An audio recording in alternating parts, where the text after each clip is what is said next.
ہندوستان میں ابن بطوطہ لکھتے ہیں کہ یہاں دریا کنارے ایک وقت ایسا بھی آیا کہ ہندو متاثر ہوئے تو کچھ مسلمان بھی متاثر ہو گئے. کہنے لگے دریا کے کنارے سال کی جو آخری تاریخ ہوتی ہے نا، آخری تاریخ سمجھ لیں 29 ذی الحج، سال کے آخر پہ نا شیطان آتا ہے. ایک بت خانہ ہے، اس میں شیطان آتا ہے اور شیطان آ کے اس بت خانے پہ قبضہ کرتا ہے. تو اگر وہاں ایک کنواری لڑکی نہ بٹھائی جائے تو وہ سارے ملک پہ قبضہ کر لے گا اور سب کو مار ڈالے گا.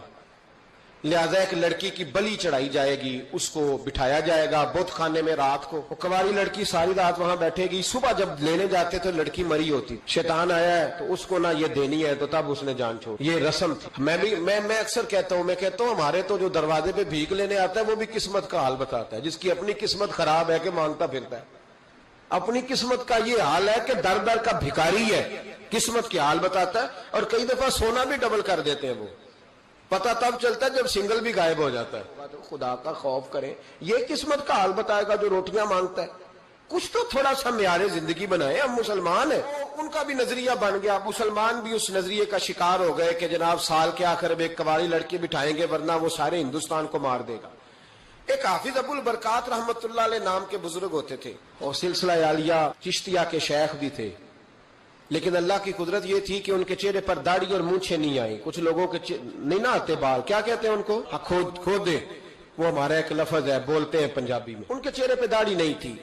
وہ بھی کبھی کبھی اس رستے گزرا کرتے تھے تو قریب ہی ایک بوڑھی اماں کا مکان تھا. تو اماں بڑی مہمان نواز تھی. اس نے دروازے پہ، اگرچہ بیوہ عورت تھی، ایک ہی اس کی بیٹی تھی، دروازے پر اس نے مہمان خانہ بنایا ہوا تھا. آنے جانے والے کو کھانا کھلاتی، چائے پہ شوق تھا اس کا.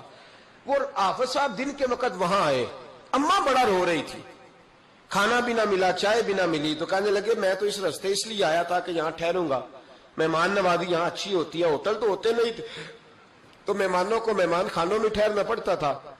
تو اماں کدھر ہے؟ تو کہا اماں بڑی پریشان ہے. حافظ جی نے کوشش کی، نیک آدمی تھے، کہ اماں سے ملاقات ہو جائے. حافظ جی کا کمال یہ تھا کہ حافظ اتنے پکے تھے کہ ایک جگہ بیٹھ کر قرآن پاک شروع کرتے تھے اور وہی سارا ختم بھی کر دیا کرتے. اتنی پکی منزل کے حافظ تھے. تو حافظ ابو البرکات صاحب وہاں بیٹھے.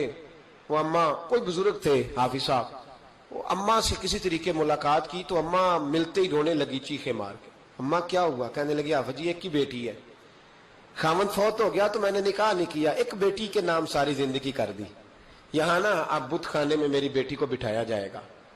مسلمانوں کے بھی، کچھ مسلمانوں کے بھی ہمارے گاؤں کے نظریات کمزور ہو گئے. یہاں بچی کو بٹھایا جائے گا اور سویرے وہ مر جائے گی میری بیٹی. قرآن اندازی ہوئی ہے تو میری بیٹی کا نام نکل آیا. اب بیٹی کو جانا ہی پڑے گا. یہ ہمارے ان کچھ علاقوں کا طریقہ ہے.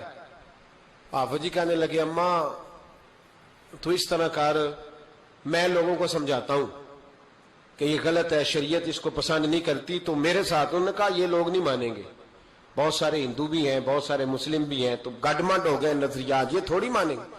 ہاؤ جی کہنے لگے اماں پھر ایک اور حل بھی ہے، میرے چہرے پہ کون سا داڑھی ہے؟ تو بیبیوں والے کپڑے مجھے دے.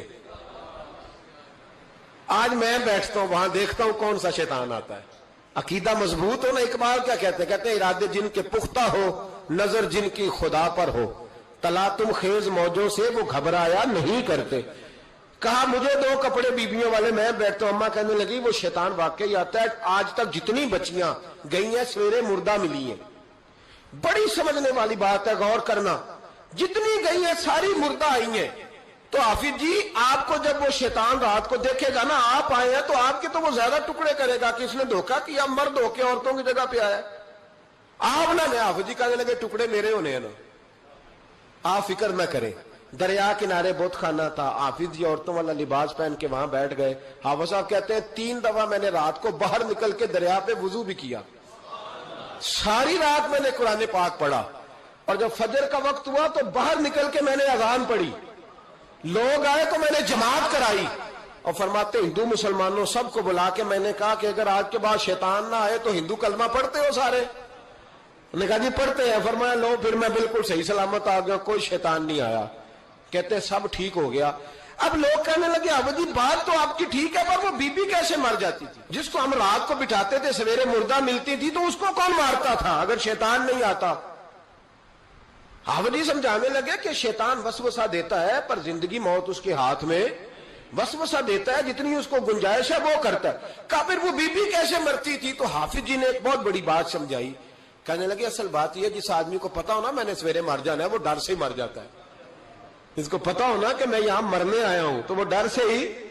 فرمانے لگے اس کا عقیدہ کمزور ہو جاتا تھا، وہ نفسیاتی طور پر سمجھتی تھی کہ میں نے مرنا ہی مرنا ہے، تو خوف ہوتا تھا، کوئی قریب نہیں آتا تھا، دریا اور جنگل دائیں بائیں، تو صبح تک اس عورت کا دل بند ہو جاتا تھا، تو وہ خوف سے ہی اسے کوئی شیطان نہیں مارتا تھا. تو فرمانے لگے جن لوگوں پر خوف طاری ہوتا ہے نا انہیں کوئی بھی نہیں مارتا، وہ اندر کے خوف سے ہی مر جاتے ہیں. اندر کے خوف. بہت سارے لوگ ایسے ہیں جو نفسیاتی طور پر مر گئے، اندر کے خوف سے وہ لوگ مر گئے، اس لیے کہ وہ اپنے آپ کو مضبوط